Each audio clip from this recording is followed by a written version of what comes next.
Un grand malentendu, professeur, mais ce qui est curieux, je ne sais pas si vous l'avez suivi, dans une de ses réponses, Emmanuel Macron dit clairement, par exemple, dans le cas de Denis Sassou Nguesso, il dit Denis Sassou Nguesso est à la tête du Congo depuis longtemps et ce n'est pas le choix de la France. Pour preuve, ça fait déjà 14 ans qu'un président français n'a plus jamais foulé le sol congolais. Je vous propose de suivre d'abord cet événement et puis on revient pour un commentaire. Suivez. Le président Sassou Nguesso est président depuis longtemps dans son pays. Bon, c'est pas le choix de la France. Ça fait 14 ans qu'il n'y avait pas eu un président français qui était là-bas, et c'est normal que ce soit pas le choix de la France, parce qu'il se trouve qu'il n'est pas président français. Alors, professeur, vous venez de suivre avec moi cet élément. Ce n'est pas le choix de la France. Denis Sassou Nguesso. Je serais tenté de dire que c'est pratiquement une insulte, disons, la mémoire des Congolais. Qui observe, disons, les relations, disons, franco-africaines, qui ne sait pas que Sassou Nguesso a été réinstallé au pouvoir par le pouvoir politique et financier français. Qui ne le sait pas. Mais puisque la question est posée, je vais peut-être rappeler. Parce que comme souvent je parle de l'inconséquence qui permet également, disons, de juger le président Macron, c'est quoi?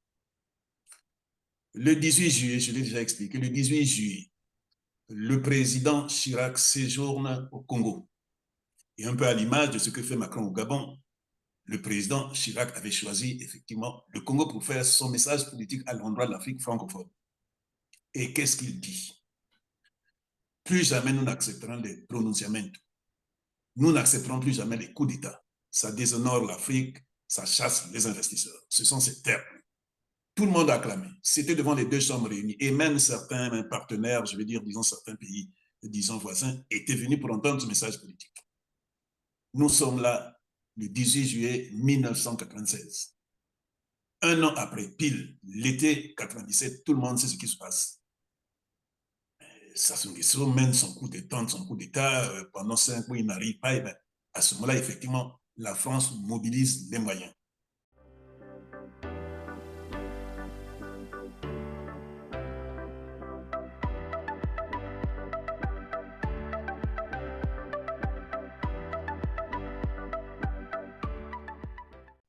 Mesdames, Messieurs, bonjour. Ravi de vous retrouver sur Telar TV. Avec moi sur ce plateau, le professeur Félix Bakundampele, diplômé de Sciences Po, enseignant, chercheur, juriste et politologue, consultant, constitutionnaliste. En tout cas, merci, professeur, de nous faire encore cet honneur d'être avec nous sur Telar TV. C'est plutôt moi qui vous remercie de l'invitation. Après m'avoir flanqué pendant près de 7 mois, disons, dans le placard. Sans préavis. Alors, merci donc de votre disponibilité. Nous allons évoquer le périple du président français Emmanuel Macron en Afrique centrale, avec un accent particulier, bien entendu, sur le Congo-Brazzaville. Nous évoquerons également les différentes interviews accordées par Denis Sassou Nguesso, d'abord chez Berkoff, donc à Sud Radio, et puis au quotidien français Le Point. Mais en fait, une première question d'échauffement, est-ce que c'était là une manière de préparer les opinions publiques congolaises et françaises pour cette visite d'Emmanuel Macron à Brazzaville? C'est une question très importante. Mais avant de répondre, vous me permettez d'abord de m'excuser auprès des internautes et des téléspectateurs, puisque je ne suis pas, disons, dans ma forme au niveau de la voix. Voilà, donc mes excuses à ce propos, mais j'espère que le message passera. La question se pose. La question se pose vraiment, et alors on peut se poser plusieurs autres questions. Est-ce que nous baignons dans les stratégies depuis le départ, aussi bien dans l'invitation par Berkoff que dans la réception par, disons, pardon, que par le voyage, disons, du président Macron? Et moi, je fais une réflexion là-dessus. Je me suis dit, en analysant effectivement les différents faits qui se sont succédés, j'arrive à la conclusion que nous avons là un cocktail de, disons, de plusieurs stratégies, un cocktail de fourberie même, je dirais parce que, voilà, c'est difficile de penser que dans la zone qui est la nôtre, c'est-à-dire celle de la sous-région d'Afrique centrale, où à peu près, disons, l'idée est établie que c'est le paradis des dictateurs, que le président Macron y aille comme ça, disons, en commençant par disons, un discours solennel sur l'explication, disons, de son voyage. Ça veut dire qu'effectivement, la question a été bel et bien manigancée, mais j'espère que nous en viendrons dans le détail. Voilà. Je ne pense pas que ce soit tout à fait, disons, fortuit. Ça, à l'origine, il y a plusieurs arrangements, mais nous aurons l'occasion de voir effectivement dans le détail les questions qui suivront.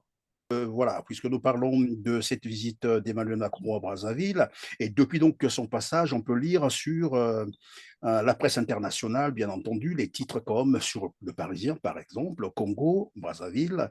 À Brazzaville, l'agacement réciproque entre Emmanuel Macron et Denis Sassou Nguesso. Le Point, lui, par contre, titre Le cas Sassou Nguesso. Le passage éclair d'Emmanuel Macron à Brazzaville ce vendredi est mal pris par le dirigeant du Congo. Entendu là, le Congo-Brazzaville, parce que souvent il y a une confusion avec le Congo-RDC. Alors, on comprend très vite qu'au-delà des apparences affichées par les images qu'on a vues, Macron posé avec les membres de la famille Sassou Nguesso, on a bien l'impression que finalement, la visite s'est déroulée dans un climat tendu. Ma question, c'est de savoir, est-ce que Emmanuel Macron était vraiment obligé de se rendre à Brazzaville? Écoutez, M. Perrin, moi, j'ai suivi un des anciens ambassadeurs, disons, de France au Congo, qui, effectivement, quand la question lui est posée au cours d'un débat, a dit ceci: le président Macron pouvait se passer, disons, du court séjour au Congo-Brazzaville. Parce que si il peut invoquer, effectivement, le sommet du Gabon sur la forêt, le One Forest Summit, comme on l'a dit, s'il peut en ce qui concerne, par exemple, la RDC, ne pas s'en passer parce que c'est le plus long pays de la francophonie, si en Afrique noire du tout, je veux dire, si il ne pouvait pas se passer l'Angola parce que effectivement, l'Angola aujourd'hui concurrence, disons, le Nigeria en tant que puissance pétrolière et qu'il y a là effectivement un gros marché, lui ne comprenait pas pourquoi il passait au Congo. Et j'avoue que moi également, je me suis posé la question. Pourquoi? Je pense qu'on a des éléments de réponse. Tout ce que nous vivons au Congo est lié à un phénomène, mon cher Christian. Monsieur Sassou Nguesso est hanté par son illégitimité. Il est hanté par son illégitimité. C'est-à-dire? C'est-à-dire que il est arrivé par un coup d'État avec plusieurs crimes, disons que je n'ai plus besoin, disons, de rappeler. Et il sait que tout le monde le voit sous cet angle-là. Et toute son activité consiste chaque fois à vouloir blanchir son régime pour dire qu'il était un régime comme tout autre. C'est ça qui explique sa passion pour les selfies. C'est ça qui explique que chaque fois qu'on entend qu'il y a un sommet, il veut également s'y rendre. C'est ça qui explique qu'il a dû effectivement, comme il le fait effectivement par ses communicants, dû faire comprendre, disons, à Macron que il fallait qu'il passe. Et donc, Macron a cédé, mais a cédé tout en montrant qu'en fait, il n'était pas d'accord. Parce que très honnêtement, 2-3 heures, pardon, 2-3 heures, oui, c'est ça, peut-être même moins, si vous avez le détail de ce qui s'est passé, puisque quand Macron est arrivé, il paraîtrait qu'il est resté à bord, disons, un temps très prolongé, disons, dans son avion, ce qui veut dire qu'il y a un problème. Et donc, Macron a été obligé, je pense, de céder face à un chantage, disons, de Sassou Nguesso qui a dû lui dire que si effectivement il ne passait pas par là, il était possible que lui non plus ne cède pas sur certaines choses. On peut émettre des hypothèses, mais n'allons pas plus loin. Un Donc, chantage alors? c'est un maître chanteur, ça vous le savez. C'est un grand maître chanteur. Je vous rappelle qu'en 2013, c'est Hollande qui est au pouvoir. Hollande avait déjà reçu quasiment tous les présidents de l'Afrique centrale, sauf Sassou Nguesso. Et Sassou Nguesso, pour être reçu, a fait effectivement ces stratégies que nous connaissons tous, pour ceux qui s'en rappellent.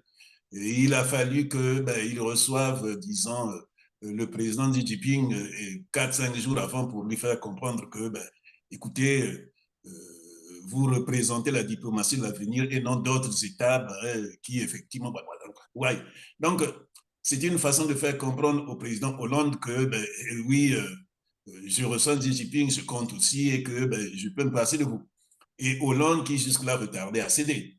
Donc, pour vous dire que, effectivement, sous cet angle-là, je pense qu'il n'a pas de maître. Donc, Oui, oui, mais professeur, s'il oui. vous plaît, est-ce qu'on peut penser que finalement, Denis Sassou Nguesso, bon, je vais dire ça comme ça entre guillemets, c'est un monstre que la France a fabriqué et qu'elle n'arrive plus à contrôler? C'est cela? Je pense que la question s'explique comment il faut placer dans le contexte. Je pense que les gens font une mauvaise lecture, mais c'est un aspect qui compte. La plupart des gens ont tendance à expliquer le voyage du président Macron dans la sous-région d'Afrique centrale en quelque sorte en compétition avec la diplomatie russe, en disant que puisque celle-ci, la diplomatie russe est en train de gagner auprès d'autres pays, bon, le Centrafrique, le Mali, peut-être le Burkina. Vous vous rappelez que la dernière fois, quand effectivement on a abordé cette question, nous étions en groupe, j'avais expliqué que personne ne peut vraiment parier que ça s'arrêterait uniquement en Afrique de l'Ouest et qu'il est possible que ça s'étende effectivement dans la sous-région d'Afrique centrale. Et donc, il y a nombre pour penser que si par hasard le président Macron n'avait pas l'intention, s'il n'avait pas prémédité cela, mais il y va pour une raison qui est certainement liée à cela, c'est-à-dire à la puissance de la diplomatie, disons, russe. Mais vous me permettez, disons, de vous dire, Christian, que c'est pas, je pense que si ce qui l'a inspiré, je pense que c'est une grosse erreur. Une grosse erreur, et moi je parlerai à ce moment-là effectivement, disons, d'un voyage anachronique. Pourquoi? En fait, quand vous regardez l'attitude aujourd'hui des pouvoirs africains, principalement en Afrique de l'Ouest, ce n'est pas inspiré par les pouvoirs en place, c'est inspiré par l'opinion publique africaine. C'est l'opinion publique africaine qui monte au créneau et qui fait comprendre effectivement aux différents pouvoirs en place ce qu'ils veulent. Et ce qu'ils veulent, c'est quoi? C'est qu'effectivement, la politique de la France à l'endroit de l'Afrique change. Oui. Et donc, à partir de là, c'est-à-dire que pourquoi effectivement, disons, l'opinion publique africaine souhaite cela? Mais parce que justement, la politique de la France, juste là, a consisté essentiellement à soutenir, disons, les dictateurs. Si c'est cela, et que Macron pense que pour effectivement, disons, détendre la situation, pour regagner le crédit en Afrique, il faut aller voir justement les dictateurs, vous comprenez qu'il y a vraiment un grand malentendu, qu'il y a là vraiment quelque chose qui ne tourne pas debout. C'est comme Oui, si mais justement... un grand malentendu, professeur, mais ce qui est curieux, je ne sais pas si vous l'avez suivi, dans une de ses réponses, Emmanuel Macron dit clairement, par exemple, dans le cas de Denis Sassou Nguesso, il dit Denis Sassou Nguesso est à la tête du Congo depuis longtemps et ce n'est pas le choix de la France. Pour preuve, ça fait déjà 14 ans qu'un président français n'a plus jamais foulé le sol congolais. Je vous propose de suivre d'abord cet événement et puis on revient pour un commentaire. Suivez. Le président Sassou Nguesso est président depuis longtemps dans son pays. Bon, c'est pas le choix de la France.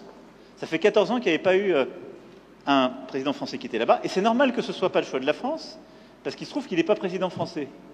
Ça me choque pas particulièrement que le président français rencontre le président du Congo. Voilà. Alors après, la question, c'est qu'est-ce qu'on lui dit? C'est pas pour lui servir la soupe. Et donc, j'ai tenu un discours cohérent avec ce que je vous disais lundi, qui est celui de bâtir des nouveaux partenariats. Alors, professeur, vous venez de suivre avec moi cet élément. Ce n'est pas le choix de la France. Denis Sassou Nguesso. Je serais tenté de dire que c'est pratiquement une insulte, disons, la mémoire des Congolais,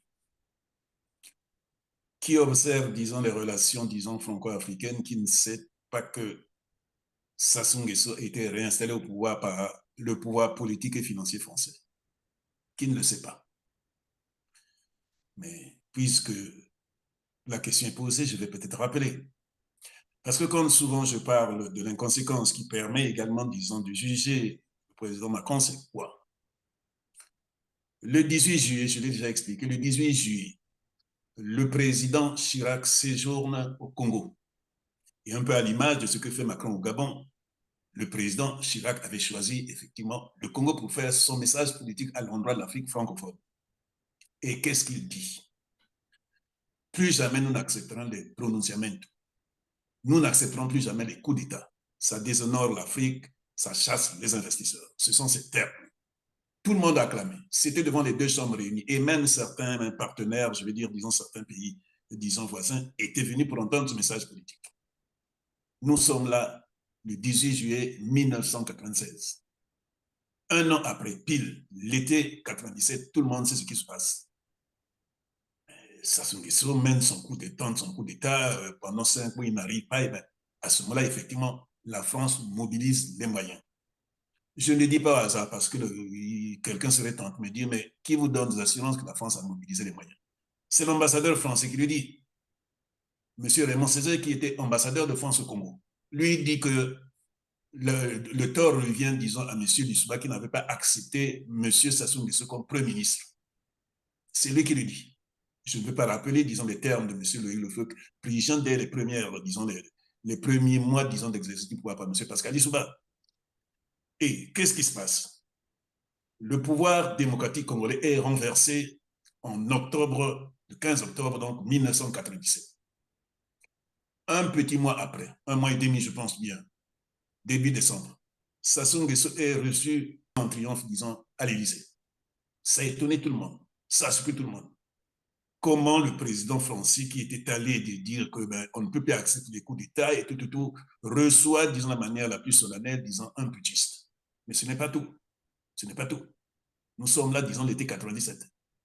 L'été 98, donc vous voyez, c'est-à-dire le 30 juin 1998, il va rendre visite au président Dos Santos de Angola pour le remercier. Ces termes sont connus, ça existe. Il va rendre visite au président Dos Santos, qui est Angola, qui était prévenu, qui avait envahi le Congo pour réinstaller, disons, M. Sassou Nguesso au pouvoir. Donc c'est Jacques Chirac qui va rendre visite. Jacques Chirac dit: je me suis réjoui de l'intervention de l'Angola au Congo-Brazzaville.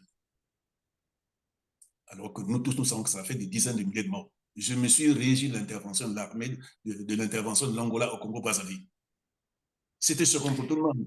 Et pendant que vous le dites, professeur, pardonnez-moi, on va donc proposer cet élément à nos téléspectateurs, question de les remettre évidemment dans le contexte. Ça suivait. Pour vous dire les choses telles qu'elles sont, et tout à fait franchement, je me suis réjoui de l'intervention de l'Angola au Congo pour la raison simple, c'est que ce pays était en train de s'effondrer dans la guerre civile, de s'autodétruire, et que il était souhaitable que l'ordre revienne. Il y avait quelqu'un qui était capable de le faire revenir, c'était Denis Sassou Nguesso. Il lui fallait un soutien extérieur pour cela, pour un certain nombre de raisons. L'Angola le lui a apporté, la paix est revenue, le développement est reparti. Je veux dire, les conditions du développement reprennent. Cette ville qui est devenue martyre de Brazza commence à se relever, et Denis Sassou Nguesso s'est engagé à mettre en œuvre le processus de démocratisation dans un délai maximum de 2 ans, ce qui est considéré par les autorités internationales comme quelque chose de bon, et par conséquent, voilà. Alors voilà, donc c'est Jacques Chirac qui se réjouit évidemment de ce coup d'État militaire en plus. Vous l'avez dit tout à l'heure, financé par l'Élysée.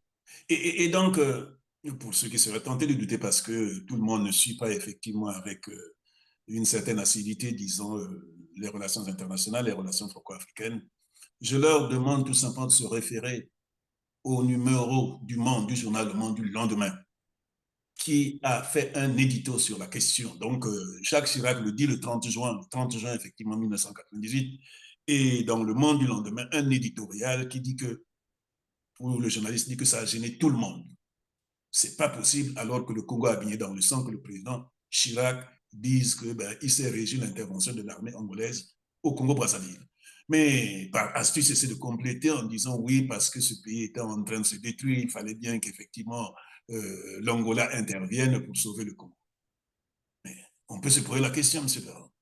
Mais quand,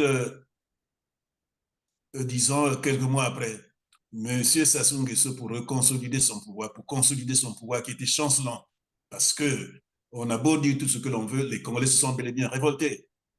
Quand, disons, donc, le 30 juin, M. Chirac dit ce que je venais de vous rappeler, et le 18 décembre éclate effectivement ce que tout le monde considère comme étant l'apocalypse, disons, du Congo-Brazzaville, puisque ça a fait de centaines de milliers de morts, puisque, je l'ai déjà dit, la plupart, disons, des populations des régions sud du pays, en dehors du Koulou, étaient dans les forêts.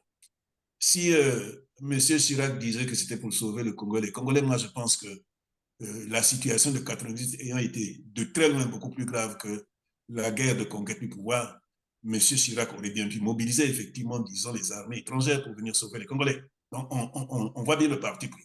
Donc, ça, c'est sans équivoque. Mais ça, c'est M. Chirac, si vous permettez. Oui, mais pendant que vous le dites, professeur, il faut aussi rappeler qu'il s'en suivra finalement cette affaire des disparus de Beach. C'est toujours Je les dans mets cet dans les intervalle de cas. temps. Bien souvent, il faut le dire, Christian, les gens parlent des disparus du beach, mais ce n'est qu'une séquence parmi tant d'autres. Cette séquence est beaucoup plus connue parce que les Congolais qui étaient exilés en RDC étaient répertoriés par la Croix-Rouge. Ils étaient répertoriés par la Croix-Rouge, ce qui veut dire qu'il y avait des listes.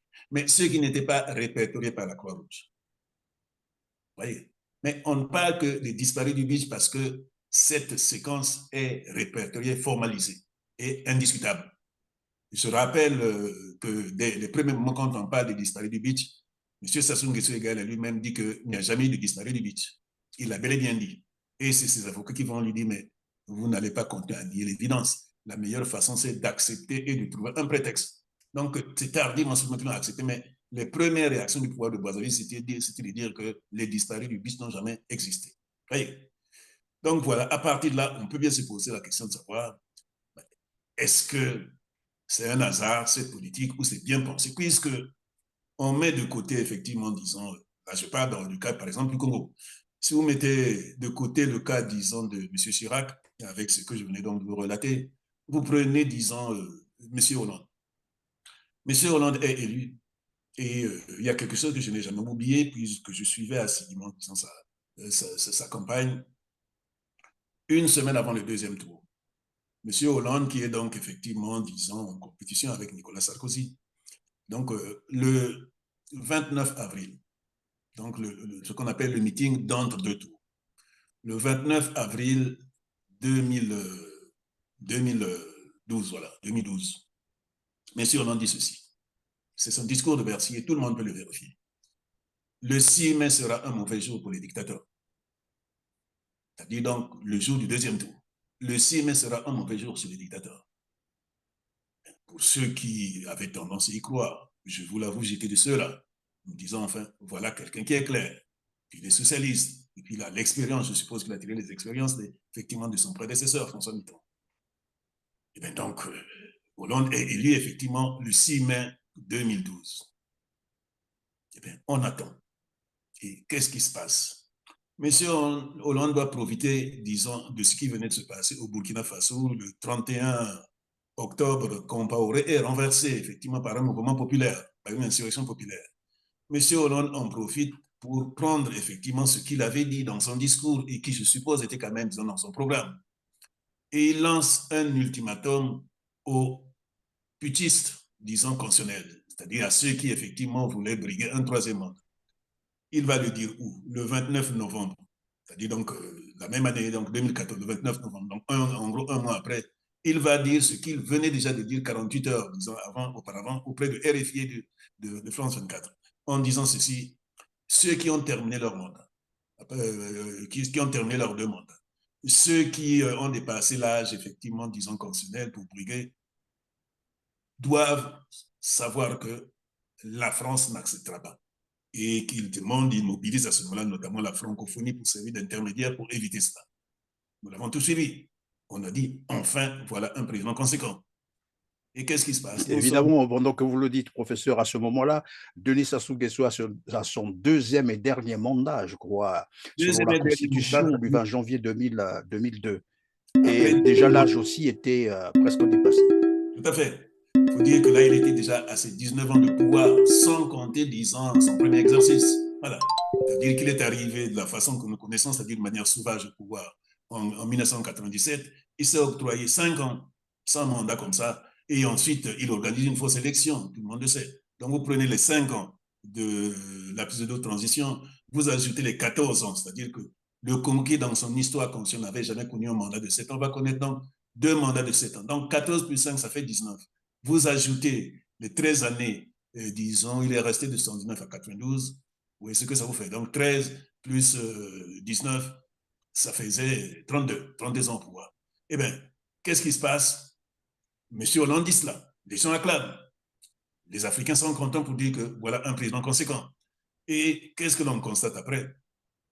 Alors que, ben, on se dit, cette fois-ci, le président français Damara Dupont-Statable sera conséquent par rapport à ce qu'il a dit lui-même, eh bien, le 21 octobre 2015, alors que le président Hollande, pardon, M. Sassou Nguesso venait de faire ce que nous savons tous, c'est-à-dire de faire un putsch constitutionnel, Hollande sort cette phrase que nous connaissons: le président Sassou Nguesso peut consulter son peuple et celui-ci a le droit de rentrer.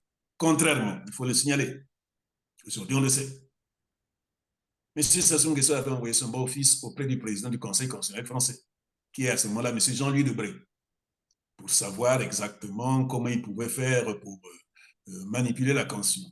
Et celui-ci lui a répondu, page 388 de son ouvrage, ce que je ne pouvais pas dire pour ceux qui voudraient vérifier.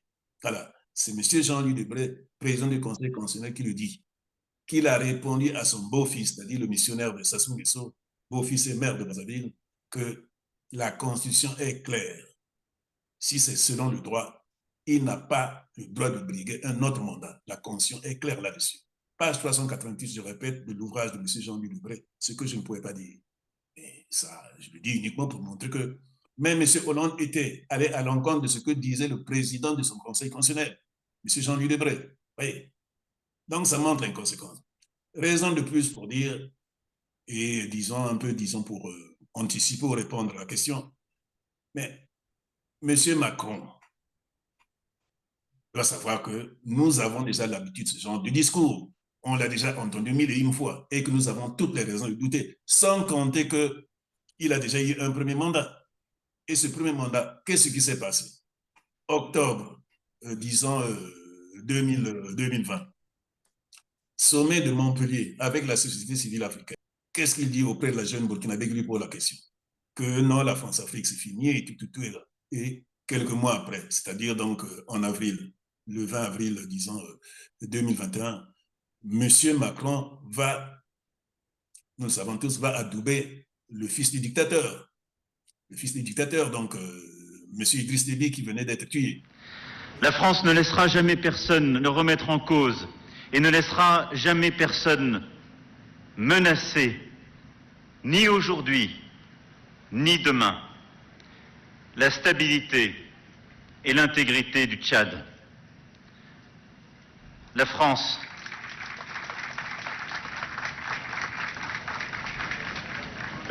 sera également là pour faire vivre, sans attendre, la promesse d'un Tchad apaisé, faisant une place à l'ensemble de ses enfants et toutes ses composantes. La transition aura ce rôle à jouer. La stabilité, l'inclusion, le dialogue, la transition démocratique. Oui, donc on a des indices qui permettent effectivement de douter de la véracité des termes, disons, de monsieur Macron. Voilà. On peut effectivement... Est-ce que cela veut dire, professeur Félix Bakou-Dembélé, est-ce que, puisque maintenant là, il prône, s'il faut le dire, Emmanuel Macron défend désormais la volonté d'en finir avec ce qu'il appelle le passé révolu de la France-Afrique. Mais curieusement, on l'a vu encore au Gabon, on l'a vu au Congo. Quelle crédibilité donner à son discours, finalement? Sinon, quelle analyse faire désormais de la diplomatie française? J'ai parlé d'un cocktail de perfidie, d'un cocktail de fourberie. Ça y participe. Premièrement, si vraiment c'est pour la fin, disons, de la France-Afrique, comme il le dit, c'est totalement le contraire qu'il a eu à faire. Puisque nous avons dans cette sous-région d'Afrique centrale ce que j'appelle moi le paradis des dictateurs. Donc, dire que au fait, pourquoi il a organisé, disons, tout un discours solennel au niveau de l'Élysée, si je vais dire, on doit se poser la question. Monsieur Macron a déjà organisé plusieurs voyages en Afrique et il ne s'embarrasse pas d'un discours solennel. Donc, ce qui veut dire qu'il sait que cette zone, c'est une zone particulière.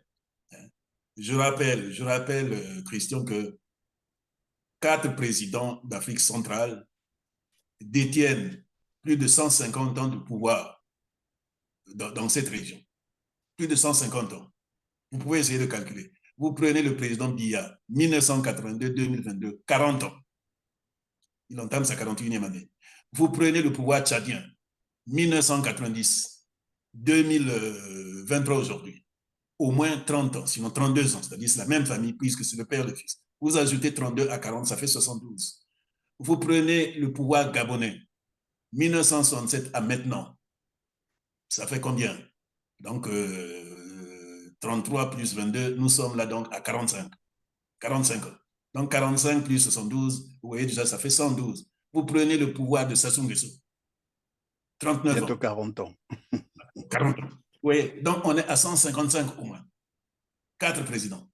Donc, c'est la véritable maraudière. Et donc, même si le président Macron ne le dit pas, il sait ce que les observateurs, tous les observateurs disent, disant l'Afrique centrale, que c'est vraiment c'est un nid dictateur. Donc, il ne peut pas y aller dire que non, c'est justement pour... Non, c'est tout à fait le contraire. C'est valider justement ces régimes. C'est valider la dictature. Vous prenez la question, mais il peut prendre le prétexte du One Forest Summit, disons, pour le Gabon. On peut comprendre pour l'Angola. Je n'ai même pas parlé de l'Angola pour l'auteur également, parce que je rappelle que depuis l'indépendance, disons, de l'Angola, le 11 novembre 1975, c'est le même pouvoir qui est là, puisque celui qui est là, M. Lourenço, a succédé à son prédécesseur Dos Santos. Mais enfin, là, on peut lui trouver des excuses, puisque, ben oui, c'est un pays lusophone, mais enfin, la France-Afrique opère également, disons, en dehors, disons, du milieu francophone. Donc, si vous ajoutez, disons, le pouvoir, disons, angolais, qui est là, disons, depuis 1975 jusqu'à maintenant, on a plus de 200 ans des mêmes régimes.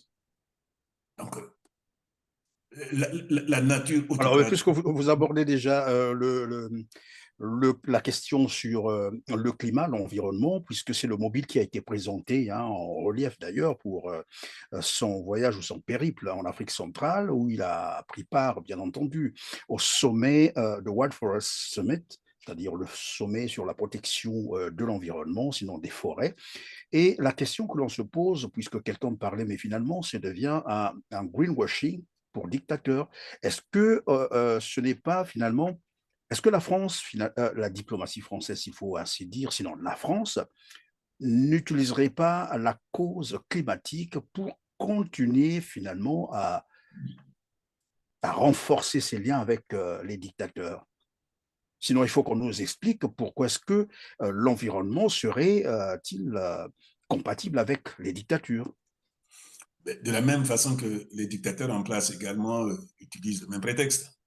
Vous voyez aujourd'hui, M. Sassou Nguesso est devenu le chantre, effectivement, disant l'environnement. Mais quand on sait que ces déplacements, je vais dire, en petit conseil des jets privés, il est également un expert, lui et sa famille, et son fils notamment. Donc, non, c'est un prétexte, ça ne souffre pas d'équivoque.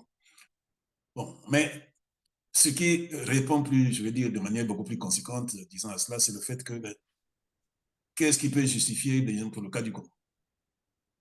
Pour qu'il ait passé au Congo-Brazzaville, c'était vraiment uniquement pour le sommet sur la forêt. Il ne peut pas l'expliquer. D'autant plus qu'il a rencontré M. Sassou Nguesso au Gabon. Je pense que les faits parlent. Oui. Donc, c'était suffisant. Mais l'environnement est un prétexte. Parce que si ce n'était pas cela, il n'y a pas de raison qu'après avoir été effectivement à ce sommet où M. Sassou Nguesso s'est rendu, qu'il lui rende service. Je rappelle, pour que les gens comprennent bien, M. Sassou Nguesso utilise toutes les relations internationales pour écraser son opinion publique, pour écraser l'opposition. Parce que je vous disais qu'il est hanté par son illégitimité et il sait qu'effectivement, quand on le critique, il est très mal à l'aise. Ben, qu'est-ce qu'il fait? Eh bien, pour écraser effectivement, disons, l'opinion publique congolaise, l'opposition, la société civile, ben, il s'affiche auprès, disons, des personnalités internationales pour dire que ben, je suis crédible, que effectivement, je suis blanc, je suis également un homme d'État comme tout autre. C'est ce qu'il fait. Monsieur Macron, qui connaît bien, disons, la communication, qui connaît bien les médias, ne peut pas ne pas le savoir. Il sait que quand il va là-bas, alors qu'il n'y avait plus de raison d'y aller, ben, écoutez, ben, il le soutient, qu'il l'adoube, qu'effectivement, il répond, disons, à la stratégie, à la fantaisie de M. Sassou Nguesso, qui est celle, effectivement, de montrer qu'il est un homme comme tout autre, alors qu'un homme politique comme tout autre, alors que ce n'est pas le cas. Je dis ceci, cher Christian. Prenons l'hypothèse où ce qu'a fait M. Sassou Nguesso, c'est, disons, une autorité n'importe laquelle qu'il avait fait. Je ne suis pas sûr que, disons, M. Macron ou bien d'autres hommes politiques du monde occidental, enfin, disons, d'ailleurs faire la même chose, puisque je rappelle, l'une des personnalités les plus controversées, disons connues dans le genre, c'est M. Pinochet, l'ancien président du Chili. M. Pinochet, tout le monde s'accorde, c'était 3000 morts. 3000 morts. Mais quand nous prenons le cas de M. Sassou Nguesso, c'est au moins 100 fois plus que cela. Pourtant, oui. Et pourtant, eh bien, qu'est-ce qui peut expliquer que M. Pinochet ait été mis au banc des accusés? Bon, il a fallu effectivement qu'il quitte le pouvoir, qu'effectivement pour que les gens le lâchent. Et que M. Sassou Nguesso, qui est à l'origine d'autant de morts, eh bien, écoutez, ne soit pas inquiété. Qu'est-ce qu'il fait? On ne peut pas dire que, il ne peut pas dire qu'ils ne savent pas. Et puisque toutes les organisations humanitaires, sans exception, je dis bien sans exception, ont produit des rapports. L'affaire des disparus du Beach est connue. Donc, il ne peut pas dire qu'ils ne connaissent pas. Et en plus, soyons clairs, l'Élysée a toutes les archives. Monsieur Macron ne peut pas ne pas savoir que Monsieur Sassou Nguesso, c'est un homme hyper sale en ce qui concerne effectivement, je vais dire, son action politique. Je rappelle que tout cela se passe après, disons, le feuilleton présenté par Libération sur les malversations, où Monsieur Sassou Nguesso est un distributeur de millions au niveau des personnalités, je veux dire, disons, étrangères, comme je disais. Évidemment, on va y arriver, professeur. Et tout à l'heure, évidemment, vous avez parlé de la visite d'Emmanuel Macron à Brazzaville, alors qu'ils se sont rencontrés au Gabon. Cela a été largement suffisant pour parler de tout ce qu'ils voulaient se dire, au lieu de faire une escale de 3 heures en plus, qui aujourd'hui ressort comme étant un affront. Mais Denis Sassou Nguesso au Gabon, à Brazzaville, oui, mais après, on se pose la question, est-ce que derrière cette visite d'Emmanuel Macron à Brazzaville, il n'y a pas, la pression américaine derrière, non? Parce que finalement, personne ne comprend pourquoi est-ce que Emmanuel Macron, qui a longtemps donné l'image de quelqu'un qui était hostile à ce pouvoir, que vers les derniers moments, et pour cette petite visite éclair, qu'il aille s'afficher aux côtés d'un dictateur comme Denis Sassou Nguesso. La question est pertinente et je vais expliquer pourquoi. Nous savons ce qui se passe en Centrafrique, puisque le président Touadéra est avec Wagner. Nous savons également que les États-Unis ne se sont quasiment jamais intéressés spécifiquement au Centrafrique. Et le président Biden a fait cette proposition, menace. Je dis bien proposition menace, c'est-à-dire que c'est une menace déguisée. De faire comprendre au président centrafricain que si c'est pour la sécurité de son territoire, eh bien, nous sommes prêts à lui garantir cette sécurité et qu'il faut qu'il lâche ou qu'il arrête avec Wagner. Qu'est-ce que ça signifie? Ça veut dire que ce qu'il pense du Centrafrique, il a au fond de sa pensée la même inquiétude pour les pays voisins. Mais ces pays voisins, c'est des pays de la France-Afrique. Autrement dit, si, parce que Macron ne pouvait plus le dire, disons Centrafrique, disons, ne pouvait plus le dire pour Touadéra, puisque, entre guillemets, les carottes sont cuites. Donc, ça veut dire que si Biden a pris la parole lui-même pour expliquer cela, un émissaire qu'il envoyait, beaucoup de journaux en ont parlé, ce qui veut dire que pour les pays qui sont effectivement, disons, les pièces maîtresses de la France-Afrique, Macron devait s'en occuper. Donc, on peut supposer que, entre autres, Macron est porteur de ce message-là pour dire que, de toute façon, il a dit de façon implicite, il a parlé des régimes décadents qui ont besoin effectivement des forces étrangères pour se tenir au pouvoir. Ce n'est pas faux. Moi-même, je l'ai déjà dit. Je l'ai déjà expliqué comme j'ai analysé effectivement le cas, disons, de la Centrafrique ou du Centrafrique en disant, oui, cet accord effectivement avec Wagner ne s'explique pas seulement pour, qui était, je vais dire vrai, c'est-à-dire pour la sécurité du pays, mais c'est également pour la sécurité du régime. Et donc, l'article, la réflexion des gens peuvent la trouver, c'était intitulé « L'Afrique éternellement de Caraïbes en Silla ». Donc, ça permet Parce qu'évidemment, dans un quotidien, j'ai semblé lire, et c'est Emmanuel Macron qui le dit d'ailleurs, lorsqu'on lui reproche sa visite à Brazzaville, il dit oui, ça c'est un peu ce qui se dit en public, mais il y a un certain nombre de choses qu'on s'est dites. Voilà. Moi, Donc, les choses qui se sont dites, alors, c'est peut-être, c'est quoi, par exemple? moi, je n'exclus pas, puisqu'on ne peut pas avoir des preuves, effectivement, pour, je vais dire, disons, le soutenir. Mais moi, je pense que ce qui permet d'expliquer, qui permet de comprendre qu'effectivement, Macron était là-bas pour autre chose que le One Forest Summit, c'est le fait que le président Biden, puisque forcément, je suppose que Macron a dû lui dire, ou le président Biden lui-même, c'est que effectivement, je dis, c'est froid en ce moment entre la France et la Centrafrique. Donc, Macron ne pouvait plus aller dire cela, disons, au président Touadéra, puisque l'armée française était évacuée. Ce qui veut dire que pour le reste des pays, c'est-à-dire donc effectivement le Gabon, le Congo, où effectivement, disons, la France contrôle encore, ça veut dire que Macron devait s'en occuper, c'est-à-dire que Macron devait dire à l'endroit de ces pays, dont nous parlons d'Afrique centrale, ce que Biden a dû dire effectivement, disons, au président Touadéra. Pourquoi? Ce n'est pas un secret. Le Congo, c'est un pays décadent, c'est un régime décadent, comme tout régime dictatorial d'ailleurs. Tout régime dictatorial, c'est par définition un régime décadent, un régime fragile, puisque du jour au lendemain, les choses peuvent basculer. C'est comme ça quand effectivement on vit en dictature. Donc, c'est fort possible qu'effectivement, Macron, c'est ma conviction, mais naturellement, je ne peux pas l'illustrer puisque nous ne sommes pas dans le secret des dieux. Il ne faut pas l'exclure, tout simplement. Alors, une analyse tout à fait politique pour qu'on passe à un autre volet. Que peut-on penser maintenant de la France-Afrique? Est-elle réellement finie ou elle a encore des beaux jours? La France-Afrique. J'ai trouvé d'ailleurs que bon, l'explication tentée par M. Macron lui-même ne tient pas debout. Pour dire que, ben oui, la France-Afrique, c'est fini, pour tenter effectivement, disons, de répondre à ceux qui parlent de l'existence de la France-Afrique, il dit, ben voilà, j'ai décidé de transformer, de faire muter les bases militaires. Autre volet, ben oui, de redéfinir également la coopération. Mais, mon cher Christian, et si c'est pas ça qu'on devait définir la France-Afrique, on serait tenté de dire que le Congo n'est pas dans la Centrafrique, dans la France-Afrique, pardon, puisqu'il n'y a pas de base militaire au Congo. Donc, la France-Afrique se définit, disons, par d'autres moyens, notamment le fait, bon, des gens parlent souvent, disons, des relations bizarres, financières, voilà. Mais moi, je parle plutôt, disons, des relations carnassières.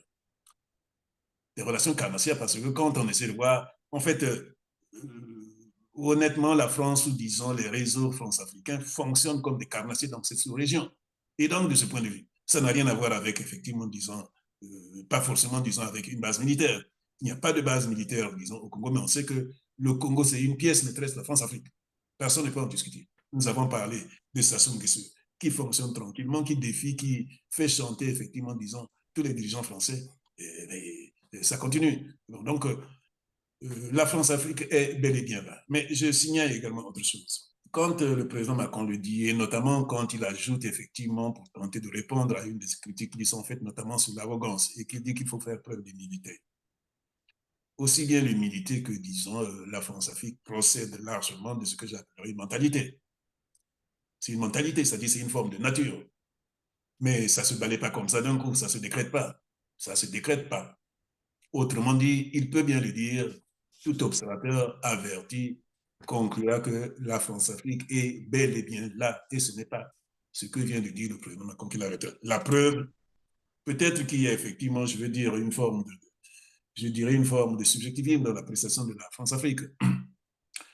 Pour les Africains, la France-Afrique, c'est le fait pour tout dirigeant français de s'afficher auprès des présidents sales. Voilà. Pour le commun, disons, africain, c'est ça. C'est le fait de s'afficher avec les présidents sales. Voilà la lecture que la plupart des Africains font de la France-Afrique. Monsieur Sassou Nguesso est sale. Monsieur Bongo est sale. Je viens de vous dire en citant effectivement, disons, le temps d'exercice au pouvoir de ceux qui sont à près de 200 ans. Eh bien, c'est ça quand on dit que la France-Afrique c'est fini, c'est ça, c'est quand on les fréquente. Je venais de dire, si c'était en Occident qu'un président se comportait comme ça, on ne le fréquenterait pas. Donc, on ne peut pas dire, on ne peut pas parler de la fin de la France-Afrique uniquement à partir du fait qu'il n'y a plus de camp militaire, pardon, de base militaire classique là où ça existait. Ce n'est pas cela. C'est le fait, effectivement, de faire une lecture tendre, de faire une lecture, je veux dire, complaisante des régimes politiques. Je l'ai déjà dit par le passé, une fois qu'on m'avait interrogé, si M. Macron voulait qu'effectivement la France soit crédible auprès de l'opinion publique, ça, il faut bien le dire. Eux, ils pensent que la crédibilité, ce n'est pas critiquer, disons, les pouvoirs en place. Mais l'opinion publique africaine pense le contraire. La crédibilité, c'est au contraire de critiquer. C'est critiquer ces pouvoirs sales. Donc, vous voyez que là, on est dans un véritable malentendu. Bon, donc, de ce point de vue, quand il fréquente effectivement ces pouvoirs sales, eh ça veut dire qu'effectivement, il consolide la France-Afrique. C'est clair et net, ça ne saute pas d'équivoque. Le jour où un exemple, je venais d'expliquer que Hollande a été, je vais dire, plus au sérieux jusqu'à ce qu'il dise ce qu'il a eu à dire au Congo. Principalement à partir du moment où il avait dit que, effectivement, il en finissait avec les dictateurs. Personne n'a pas dit, parce que même quand on regarde l'opinion publique, pardon, la classe politique française, je suis surpris d'entendre beaucoup qui disent que non, il ne faut pas faire des leçons de morale, il faut faire seulement les affaires. Mais au fait, à qui ils s'adressent? Ceux qui considèrent que c'est des leçons de morale, ce sont les dictateurs en place. L'opinion publique africaine ne considère pas que le fait de critiquer ou de dénoncer les pratiques d'un président en place qui se comporte très mal, ça s'appelle donner leçon de morale. Non. L'opinion publique considère que c'est tout à fait normal que s'il y a une dictature, que le président français dénonce, comme il le dénoncerait si c'était en Occident. Donc, ce n'est pas une leçon de morale. Ce qui veut dire que là, il y a une lecture soit biaisée, soit uniquement, je veux dire, totalement à côté de la plaque, je dirais. Donc, de ce point de vue, selon ma façon de voir, au contraire, Macron vient, disons, en quelque sorte, de soutenir, de montrer au grand jour que la France-Afrique a bel et bien, disons, des beaux jours devant elle. Voilà. Bien malheureusement, en tout cas, merci, professeur Félix Bankoundi-Appelé. Je rappelle que vous êtes diplômé des Sciences Po, enseignant-chercheur, juriste et politologue, consultant constitutionnalisme. Alors, un flash de ce qui s'est dit en RDC, le Congo voisin, où Emmanuel Macron s'est contenté évidemment d'annoncer une série de mesures, des nouvelles, j'allais dire, des nouveaux axes de coopération et d'aide humanitaire à hauteur de 30 millions d'euros. Mais sans condamner le Rwanda qui agresse la RDC. Aujourd'hui, on parle de plus de 10 millions de victimes, et d'ailleurs lui-même l'a reconnu, puisqu'il a dit cette agression a déjà fait beaucoup trop de victimes, qu'il a comparé d'ailleurs à celle des guerres mondiales. C'est dit par Emmanuel Macron, mais il n'a pas condamné le Rwanda. Comment analyser de tels discours, j'allais dire des réponses? Il y a plusieurs explications. Avant que cette question, effectivement, disons, du M23 devienne la une, effectivement, disons, de tous les médias, de l'opinion publique africaine, Macron a apprécié, disons, la gestion du pouvoir par M. Kagame. Et donc, l'ayant en quelque sorte félicité, l'ayant apprécié, comme je venais de dire, c'est la première explication, il est embêté par ce fait et a un peu du mal à montrer ce côté profondément négatif du pouvoir rwandais. Bon, seconde raison, en général, M. Kagame monte au créneau quand, disons, on touche au Rwanda quand effectivement le dénonce. Et il ne tourne pas autour du pot. Et je pense que le président Macron évite de le nommer parce qu'effectivement, ce serait, parce qu'il y a également, je veux dire, disons, une longue période de froideur qui a duré plusieurs décennies, parce que quand effectivement M. Kagame est arrivé dans les conditions que nous connaissons, donc nous connaissons en 1994 au pouvoir. Mais est-ce que cela veut dire que, parce que le Rwanda tient la France par cette affaire de génocide, c'est ça? C'est ce que j'allais dire, qu'effectivement, les relations étaient froides, pour ne pas dire rompues, entre le Rwanda et puis la France en raison de cette affaire. Et que, effectivement, la France, pour tenter de renouer avec le Rwanda, utilisait plusieurs stratagèmes. Je me rappelle encore Bernard Kouchner, ministre des Affaires étrangères, disons, de Sarkozy, allant là-bas pour tenter de renouer. Ça n'avait pas toujours marché. Là, progressivement, M. Macron a évolué dans le même sens avec le rapport que nous connaissons, pour tenter de dire que, oui, effectivement, la France avait sa part d'ombre dans cette affaire. Et donc, après avoir fait cet effort-là, et que, oui, effectivement, M. Macron s'est déplacé au Rwanda, que le président rwandais a été reçu en France, bon, il a en quelque sorte peur, disons, que ça rechute, qu'effectivement on retrouve la situation d'apathie d'avant. Et donc, cela explique, c'est-à-dire quand on a eu effectivement beaucoup de mal à reconstruire une relation et que finalement on y a réussi, bon, on a peur effectivement que ça se casse encore. Donc, je pense que c'est cela qui l'explique. Tout ça, c'est la diplomatie?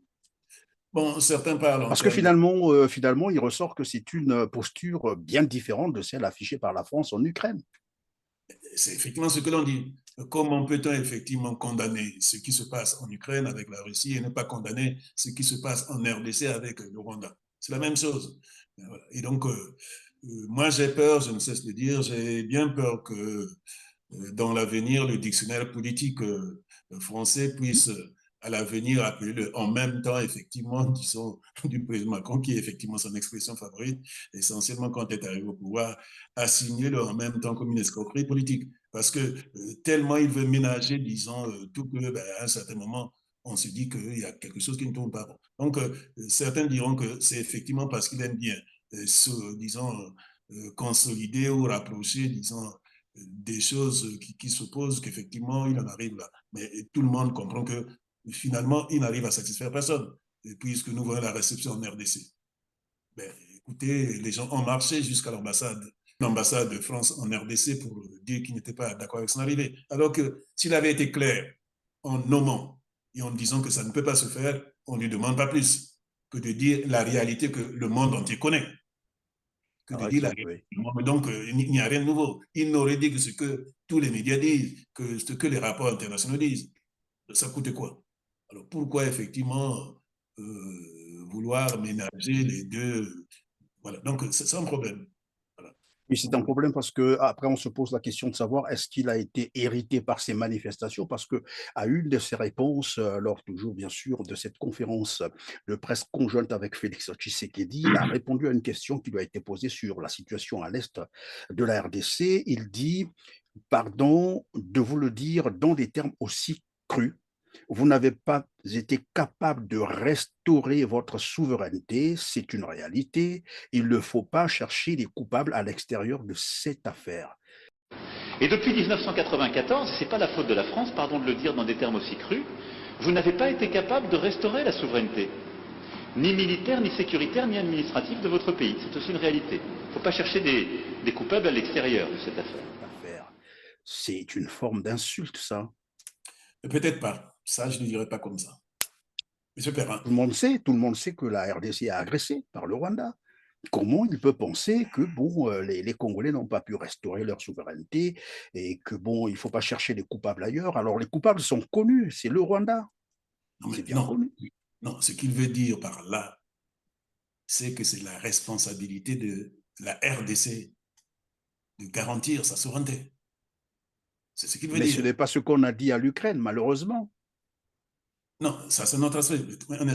Dans l'affaire de l'Ukraine, il y a des États qui n'interviennent pas, qui préfèrent l'abstention. Donc, ça ne veut pas dire que, on peut le dire, on peut penser que, effectivement, la France devait, mais ça ne veut pas dire que la France doit chaque fois intervenir. N'oublions quand même, pas même quand on dit qu'on est dans une société internationale, ce qui se passe en Ukraine est en Europe. C'est en Europe. Donc, le président français peut dire que c'est d'abord une obligation continentale. Une obligation continentale. C'est-à-dire que la façon dont les pays africains, au sein du continent africain, résolvent les problèmes ou se précipitent pour les résoudre, ils ne font pas la même façon que ferait, par exemple, disons, un pays, qu'ils ne le ferait, par exemple, pour un pays d'Europe. Ouais. Est-ce que vous prenez, par comparaison, puisqu'on y est-ce que ça veut dire qu'il y aurait des pays africains sur une question africaine de faire l'abstention? Ils ne feraient pas. Pourquoi? Au motif qu'on est dans le même continent. Donc, au-delà, effectivement, je veux dire, de la solidarité internationale, une solidarité particulière quand on est du même continent. Donc, l'intervention, Macron peut expliquer effectivement l'intervention de la France en Ukraine, et d'ailleurs, ils le disent. Et on pensait que c'était fini, ces affaires-là. Donc, dans le cas de l'Afrique, il faut bien l'accepter, il faut bien lui dire, Macron n'a pas tort à cet égard-là quand ils disent que vous n'avez pas été capable de restaurer effectivement votre souveraineté. Entre nous, Christian. La RDC, c'est un mastodonte par rapport, disons, au petit Rwanda. La RDC, c'est un mastodonte. c'est le plus grand pays, disons, de la moi je veux dire, c'est d'abord le plus grand territoire, disons, en Afrique noire. On a du mal à comprendre que le plus grand pays qui devait résoudre les problèmes, disons, des petits pays d'Afrique devienne aujourd'hui l'handicapé, disons, de la région. C'est pas Oui, mais possible. parce qu'évidemment, professeur, parce que derrière le Rwanda, c'est la communauté internationale. La vérité, c'est ça, et c'est connu de tout le monde. Non, C'est mais le ce que je veux Canada, ce dire, sont les États-Unis, c'est la France, c'est l'Angleterre, c'est mais, l'Allemagne. mais, Ça, c'est connu. mais si effectivement le Rwanda utilise ou disons est instrumentalisé par certains pays de la communauté internationale, et pourquoi la RDC ne ferait pas la même chose? Donc, pourquoi je le dis? Je ne sous-estime pas les soutiens qu'il y a derrière, effectivement, disons, le Rwanda. Mais je veux dire par là tout simplement, mon cher Christian, c'est que c'est également une tendance très, très fréquente au niveau des Africains, des États africains, d'utiliser les boucs émissaires. C'est une tendance, il faut le dire.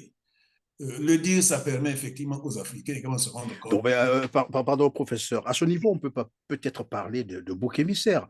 La situation de la RDC est bien connue. Et il est arrivé à un moment où, d'ailleurs, c'est la France qui tenait encore, qui était à la tête du Conseil de sécurité, où on a imposé des embargos à la RDC sur les armes, alors que la RDC est agressée et doit se défendre. On a imposé donc l'embargo. Et nous savons également que derrière le Rwanda, les armes, tout ce qui est fourni, c'est bien la communauté internationale, entre guillemets. Aujourd'hui, ça saute à l'œil et ça a été dit par l'ONU que le Rwanda agresse la RDC, qui ne peut pas se défendre parce que quelque part enchaîné, on ne permet pas à la RDC de s'acheter les armes pour se défendre. On est même arrivé à nous dire, et ça c'est factuel, on peut le vérifier, l'ONU a démontré aux yeux du monde que le M23 était mieux armé que la MONUSCO. C'est comment comprendre ça? Une armée, une armée, j'allais dire, de l'ONU, donc du Conseil des Nations Unies, le Conseil des Nations Unies étant composé des États-Unis, la France, l'Angleterre, l'Allemagne, de tout ce qu'on connaît, et qu'on nous dise un matin que cette armée est moins armée que le mouvement 23. Christian, je reviens à ce qu'on a l'habitude de dire. Bon, d'abord, quelle est la position des États africains par rapport à cette question? Ils n'ont pas d'armes, les États africains n'ont pas d'armes, malheureusement.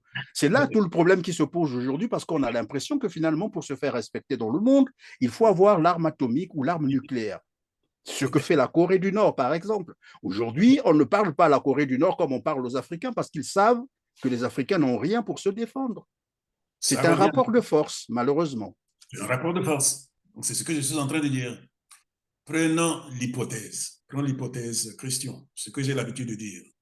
Sur cette affaire-là, je dis sur cette affaire, disons, entre le Rwanda et la RDC, les États africains étaient conséquents.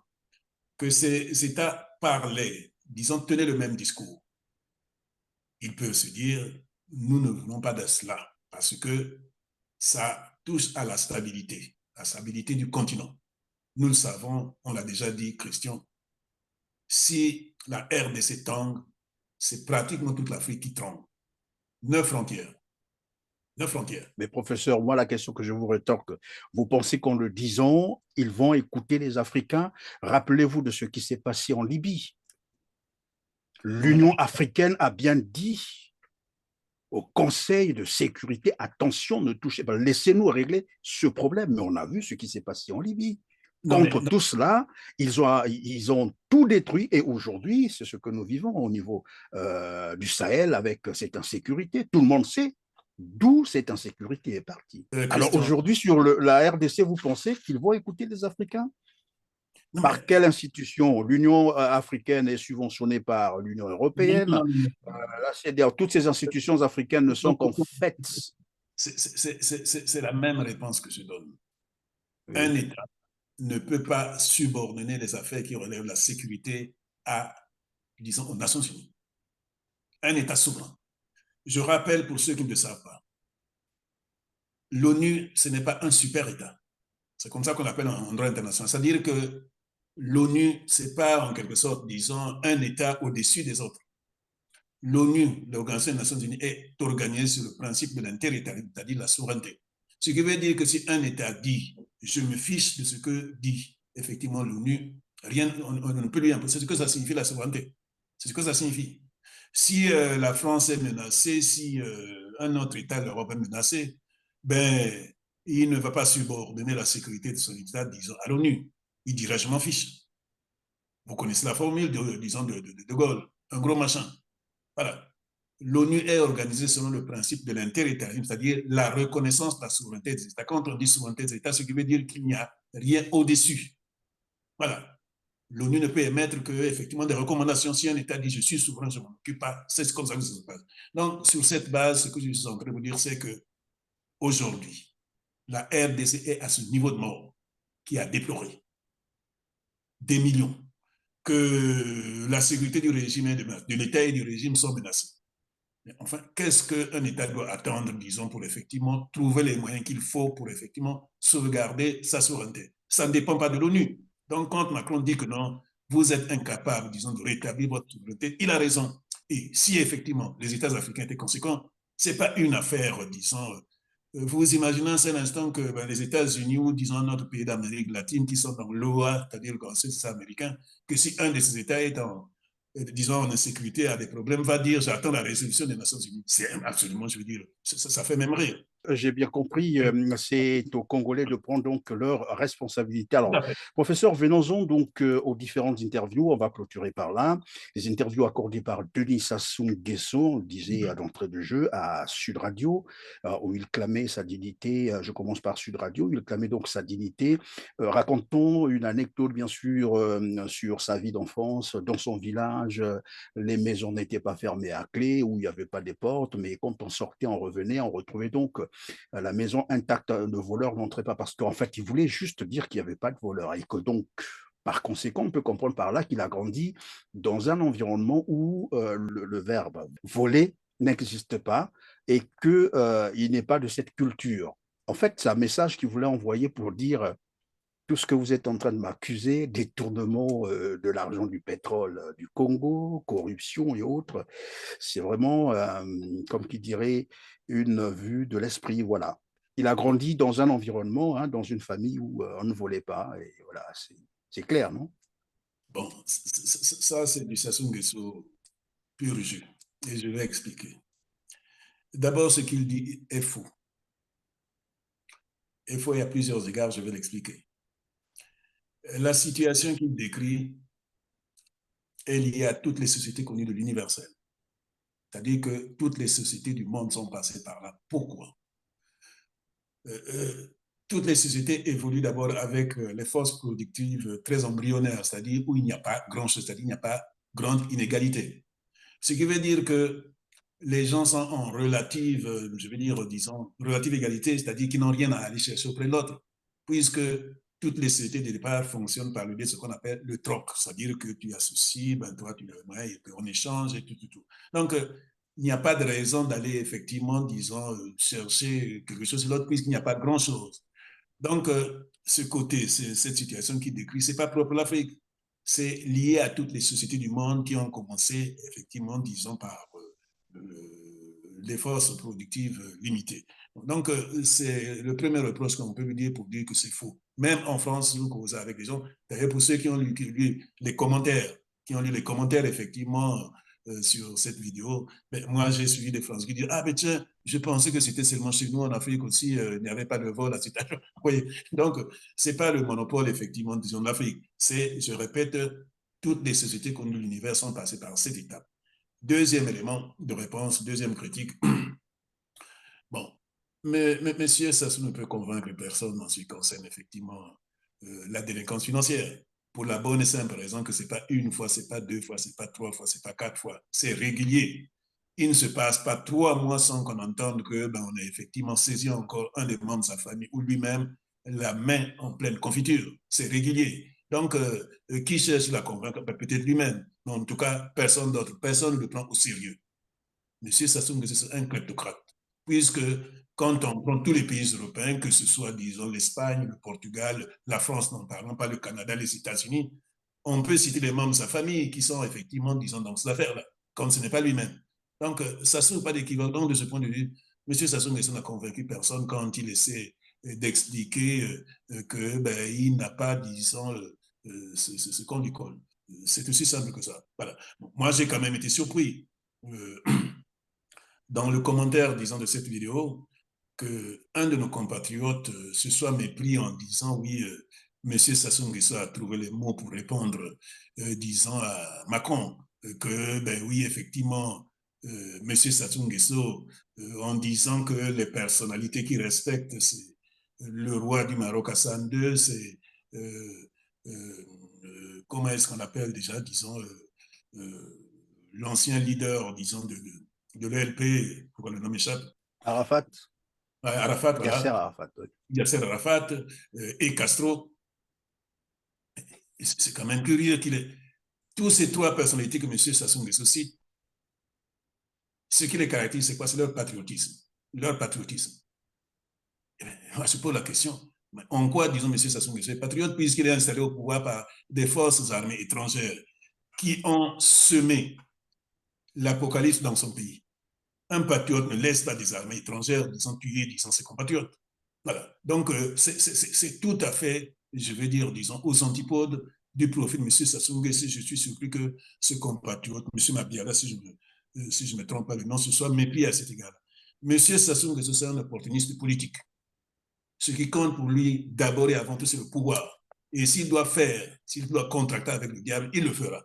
M. Sassou Nguesso n'a rien d'un patriote. Tout le monde le sait, puisque tous les Congolais se disent que, eh bien, disons, les étrangers ont beaucoup plus, effectivement, disons, de place dans leur pays qu'effectivement les Congolais. Ce n'est pas faux. Deuxième aspect, sur cette base, quand vous prenez cela, là, ils vont effectivement, disons, ces trois-là. Bon, c'est curieux, moi, je me disais, mais d'habitude, il est plutôt, disons, s'aligner sur Mandela. Et puis, qu'est-ce que je vois là, paf, la dernière interview, donc, au point, ben, maintenant, il reparle de Mandela. Un instant, mon cher Christian. Ce qui caractérise Mandela, plus de 30 ans de lutte, c'est quoi? Un homme, une voix. Un homme, une voix. Voilà la démocratie, alors. La démocratie. Eh bien, prenez Sassou Nguesso. Sassou Nguesso, c'est un homme, 4 voix. Dans sa région, je ne le rappellerai jamais assez. Sa région, c'est-à-dire son petit. Quand il parle, le gens lui-même, il dit dans mon village. C'est lui qui le dit. Quand il parle, je lui dis tout mon village. C'est-à-dire Oyo et puis Olombo. Moins de 20 000 habitants. Moins de 20 000 habitants. Combien de députés? 4 députés. Tu viens 4 députés. 2 députés à Oyo, 2 députés à Olombo. Troisième ville du pays. Là, on ne peut pas dire de Dolisie que c'est un village. C'est la troisième ville du pays. Combien de députés? 2. 2. Avec 90 000, au moins 90 000 habitants. Oui. Donc, ce qui veut dire que l'électeur du village de M. Sassou Nguesso a 4 voix au chapitre. 4 voix au chapitre. Donc, c'est tout à fait aux antipodes de Mandela. Donc, Sassou Nguesso, c'est un opportuniste. Il n'a pas, je vais dire, de crédibilité politique. Donc, que ce compatriote révise sa position, bon, si c'est effectivement des appels de pied, disons, à l'endroit de M. Sassou Nguesso, on peut le comprendre, mais politologue, ce n'est pas cela, puis il se présente comme politologue. Ça n'a rien à voir. Puisque vous avez déjà cité le quotidien français Le Point, c'est au point évidemment qu'il a dit qu'il est foncièrement opposé au coup d'État militaire. Et il rappelle d'ailleurs, ni lui ni Marion Ngouabi n'ont fait de coup d'État. Donc il n'aime pas les coups d'État, il n'a jamais fait un coup d'État. Lorsqu'on entend ça, lorsqu'on est Congolais, quelle impression ça vous donne? Quel sentiment vous avez? Il est de bonne foi et de mauvaise foi à la fois. De mauvaise foi, pourquoi? Le monde entier a dit que c'est un coup d'État. Juste là, dans le monde, il est le seul à dire qu'il n'a pas fait de coup d'État. Il est le seul à le dire. Il est arrivé au pouvoir par la volonté du Saint-Esprit. Est-ce que cela veut dire qu'il se passerait quelque chose dans son cerveau, non? Je veux dire par là, quand je dis qu'il y a, là, ce que je voulais expliquer, la mauvaise foi pour dire que c'est un coup d'État qui est sans équivoque. Mais pourquoi il le dit? Parce que, puisque lui, il explique par rapport notamment à 97, sa thèse, c'est laquelle? C'est qu'il a été agressif, s'est défendu. Enfin, toute personne qui se défend n'arrive pas au pouvoir. Toute personne qui se défend, disons, ne va pas prendre le pouvoir. Mais là où je parle de bonne foi, c'est-à-dire qu'il y a vraiment un problème sérieux, c'est quoi? Monsieur Sassou Nguesso, que ce soit bien en 1979, plutôt 1977, parce que 79 n'est que la conséquence de 77. Qu'en 97, ce qui le caractérise, c'est quoi? C'est l'abrogation de la Constitution en place. Quand M. Sassou Nguesso arrive en 1977, il y a la Constitution du 24 juin 1973. C'est lui qui a décidé son abrogation. Quand M. Sassou Nguesso arrive en 1997, en 1987, il y a la première, l'unique constitution de l'histoire du pays qui ne dépendait pas d'un président en place. C'est la constitution du 15 mars 1992. Monsieur Sassou Nguesso l'a abrogée. Mais abroger une constitution, ça s'appelle un coup d'État. Et pourquoi je dis qu'il est de bonne foi? Parce que ça nous révèle un peu, disons, la mentalité, l'esprit de M. Sassou Nguesso. Quand je dis que M. Sassou Nguesso n'a pas le profil d'un homme d'État. Mais si tu considères que abroger la Constitution, c'est un détail, il y a un problème. Il y a un problème. Mais quand il le dit sur cet angle, il est de bonne foi, c'est-à-dire qu'il ne considère pas que c'est un problème, disons, de prendre la Constitution et puis la jeter dans la poubelle. Rien que ça. C'est grave. Alors, donc, ça confirme bien, disons, cette affirmation. Je l'ai lu également comme beaucoup de nos compatriotes. Quand j'ai lu, ça n'a fait que confirmer ce que j'ai l'habitude de dire. Monsieur Sassou Nguesso, c'est un grand problème pour le Congo. Monsieur Sassou Nguesso n'a pas le profil d'un homme d'État. Monsieur Sassou Nguesso est allergique au droit. Monsieur Sassou Nguesso déteste le droit. Écoutez, c'est une grosse bêtise que de dire que je ne suis pas arrivé, disons, par coup d'État avant même le fait militaire, ou disons en dehors même du fait militaire. Et il y a le fait que, effectivement, tu as abrogé la Constitution en place. Au nom de quoi? Au nom de quoi? Un individu peut décider que cette Constitution ne compte. Ça s'appelle un coup d'État. Donc, c'est là, effectivement, le profil d'un individu qui n'a rien d'un homme d'État, ce que j'ai l'habitude de considérer comme étant, effectivement, un gangster. Monsieur Sassou Nguesso, c'est un gangster. Il donne lui-même la preuve. Alors, donc, on retient en définitive que c'est vous qui l'avez dit, hein, Denis Sassou Nguesso est un gangster, il est allergique au droit, et c'est un grand problème pour le Congo. En tout cas, c'est par là que nous allons mettre terme à cette émission. Merci, professeur, d'avoir été avec nous. Sinon, quelques secondes, hein, juste pour évidemment conclure, et puis voilà. Conclure pour dire ceci essentiellement, puisque au-delà de M. Sassou Nguesso, mais j'y reviendrai, il y a la grande question effectivement des relations France-africaines, puisque avec le déplacement, disons, de M. Macron, qui est précédé par un discours solennel, se pose cette question de la France-Afrique, que vous connaissez, dont vous connaissez l'écrit, l'Empire qui ne veut pas mourir. Il appartient à l'Afrique de prendre ses responsabilités. La France-Afrique ne mourra pas d'elle-même. Les réseaux français survivront presque à tous les régimes, mais quand on dit également réseau français, il faut y mettre le président français, quel qu'il soit. Je vous ai montré au cours, disons, de mes explications que tous les deux précédents, et même, disons, les quatre présidents qui ont précédé M. Macron, c'est-à-dire que vous prenez effectivement M. Mitterrand qui avait décidé de la bolle, et puis finalement, il est retombé effectivement case départ, même si on peut lui trouver des circonstances atténuantes par le fait qu'il était déjà très âgé et malade. Mais c'est lui qui a initié la bolle le 30 juin et puis qui est finalement retombé, disons, dans les pratiques d'autrefois. Monsieur Chirac, il n'y a plus rien à dire. Certains disent même que c'est comme Gaulle, c'est même le patron de la France-Afrique, puisqu'il a fait tout ce que nous connaissons tous, et notamment le Congo qui a bel et bien, puisque c'est Monsieur Chirac qui a rétabli Monsieur Sassou Nguesso. Monsieur Sarkozy, vous le savez, je ne reviens pas sur les détails, puisqu'il y a effectivement la question de la Libye et la question de la Côte d'Ivoire. Il y a, disons, Monsieur Hollande. Donc, vous voyez bien que tous les présidents qui arrivent disent qu'ils sont contre la France-Afrique et puis ils font totalement le contraire. Donc, de ce point de vue, ce n'est plus de la France qu'il faut attendre la réponse, c'est plutôt de l'Afrique. Et l'Afrique a les moyens, je ne le répéterai jamais assez. L'Afrique a les moyens d'y mettre un terme à condition qu'elle ne compte pas sur la société internationale. Je vous dis en passant, puisqu'on n'a pas abordé. Nous avons eu à discuter, disons, du cas des pays de l'Afrique de l'Ouest qui sont passés par des putschs. Et nous avons discuté la question de savoir comment est-ce qu'on pouvait s'en sortir. Eh bien, moi, j'ai acclamé l'initiative, disons, du Burkina Faso qui s'est rapproché avec le Mali pour dire qu'ils vont initier qu'ils ont appelé une fédération souple. J'ai l'habitude de dire, mais en fait, parce que quand on dit panafricanisme, les gens disent c'est lourd et tout. Vous connaissez l'agenda de l'Union africaine, 2063, 1963-2063, c'est-à-dire un siècle. Ça ne veut rien dire. Mais je vais dire, disons, les pôles de fédéralisme, on peut le décider en 2-3 mois. Si, par exemple, nous sommes en train de parler, puisqu'on était sur la RDC, si les dirigeants des États africains étaient dignes et parlaient d'une même voix, ils se disent, nous sommes en Afrique centrale et que la question de la sécurité se pose, la question de la stabilité. Si la RDC tombe, c'est toute l'Afrique centrale et même au-delà qui est effectivement foncièrement perturbée. Mais pourquoi ne pas, par exemple, effectivement, signer un pôle, disons, de fédéralisme militaire? Vous voyez, ça, on n'a pas besoin des Nations Unies. On n'a même pas besoin de l'Union africaine. Vous voyez, donc, ça, c'est une réponse pour dire que si nous avons des problèmes, mon cher Christian, la question repose essentiellement sur l'incapacité, l'inaptitude politique des dirigeants africains. Et la meilleure preuve, c'est qu'ils ont placé effectivement, disons, le panafricanisme sous disons en 2100, c'est-à-dire un siècle après effectivement sa création. Ça montre qu'effectivement, nous n'avons pas, disons, des dirigeants à la hauteur. Et ben, ils préfèrent effectivement le discours comme le fait M. Sassou Nguesso.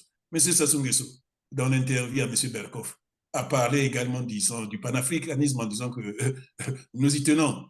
Mais c'est en même temps celui qui institue, disons, une dynastie dans son pays.